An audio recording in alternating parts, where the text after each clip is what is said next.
Tsak ika'y mapapaibig ang bibi mo at ang bibi ko. Love you, pare. Bibo!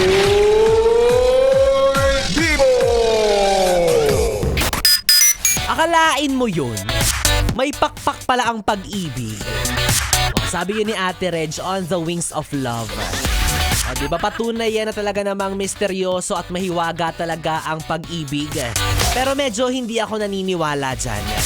Mas naniniwala pa ako sa On the Wings of Money yan. Kasi doon talaga sa pera, ramdam natin na lumilipad siya, di ba? Ang bilis-bilis niyang maglahot mawala. O kaya mas totoo yung On the Wings of Money, ha? O di naman kaya On the Wings of Napkin.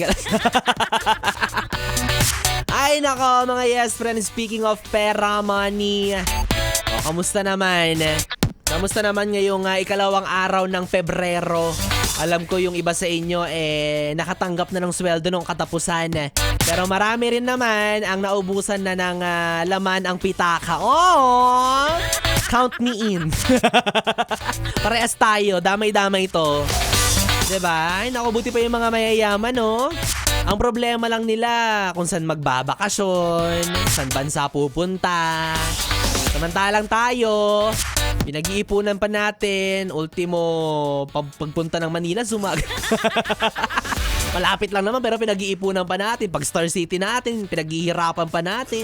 Ay nako, diba yung mga mayayaman may malaking budget pang shopping. Samantalang tayo, may hawakan lang tayo, pagkakamala na agad na shoplifting. Ang hirap talaga, 'di ba? Ang hirap kung ikukumpara mo ang buhay mo sa estado ng buhay ng iba. Kaya kung ako sa iyo, enjoy mo na lang ang buhay na meron ka, 'di ba? Kaya nga sabi nila, hindi talaga patas ang mundo. Oo, lumaban ka hanggang sa yumaman ka. Kaya doblehin pa natin ang sipag. Oh, sabi nga sa isang sabi-sabi sa Facebook, huwag kang tamarin kasi hindi ka sampalok. Oh, nagets mo 'yun? Hindi. Kasi baka mahirap tayo kaya hindi natin gets yung joke, di ba? Ay, nako. Pero seryoso yan, yes, friend, ha? Yung pinagkaiba ng mayaman sa mahirap sa maraming aspeto, di ba? Talaga maikumpara mo, eh. Pumunta ka ng airport, makikita mo sila nakasosyal na maleta. Tapos tayo naka-backpack lang.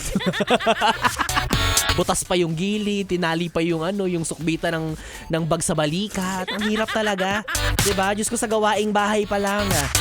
Sila may kasambahay pero kayo na magkakasama sa bahay, nag-aaway-away, nagtuturoan kung sinong gagawa ng mga dapat gawin. Oh, at maraming relasyon na rin ang nasira dahil sa mga gawaing bahay na yan. Lalo na sa mga magkakapatid. Ang bilin ni nanay, dapat kapag wala siya, kayong magkakapatid ang magtulungan. Pero ending, kayo rin ang nagtuturoan. Oh, diba? Pero paano kaya, no? Pag sa mga magka-live-in, ay, yung mga magjowa dyan. Diba? Yung mga nangangarap na, oh, babe, sana kasama nila kita sa bahay. Isipin mo nang mabuti. Isipin mo na mabuti kung tama ba yung taong kakasamahin mong tumira sa ilalim ng iisang bubong. Kasi hindi rin biro talaga. Masarap maglabing-labing, ganyan. Pero pag gawaing bahay na pag-uusapan, naku, kamot-anit ka talaga sinasabi ko sa'yo. Diba? Kung paano nyo i-disseminate yung mga household chores, paano kayo maghahati-hati sa mga gawaing bahay. Yung isa, maselan daw yung kamay, hindi pwede maghugas, hindi pwede maglaba. Pero ayaw din naman magwalis, ayaw din naman magpunas ng alikabok. Anong gagawin mo? Prinsesa ka, gano'n? Mukha ka namang kawal. Paano yan? Diba? Kasi kung agawan sa hugasan at saka sa labahan, sa una lang yan eh. Diba? Yung sabihin, ako na maglalaba, ako magluluto. Naku, higa ka lang dyan. Relax ka lang. Sa una lang yan, nek-nek mo. Oh, kasi nagkakahiyaan pa, pero pag tumagal-tagal na, nagbabatuhan na yan ng pinggan. Kanya-kanya na ng labahan. Hoy, labahan mo nga itong brief mo, may igit na lang pala. Diba? Sa una lang yung mga hiya-hiya na yan. Sa susunod niya, magpi-paper plate na kayo. Para wala nang huhugasan na plato, diba? O, basta pag si Biboy-Bibo ang naging ka-live-in mo, sagot ko na ang lahat ng gawaing bahay, promise.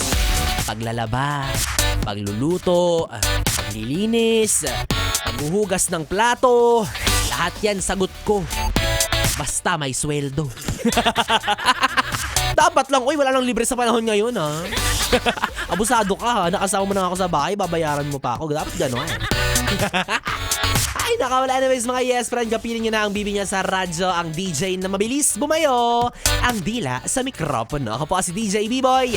B-Boy na pwede mong makatabi hanggang mamayang alas 12 para sa ating BB Time. Kaya naman dito ka lang sa istasyong No Problem.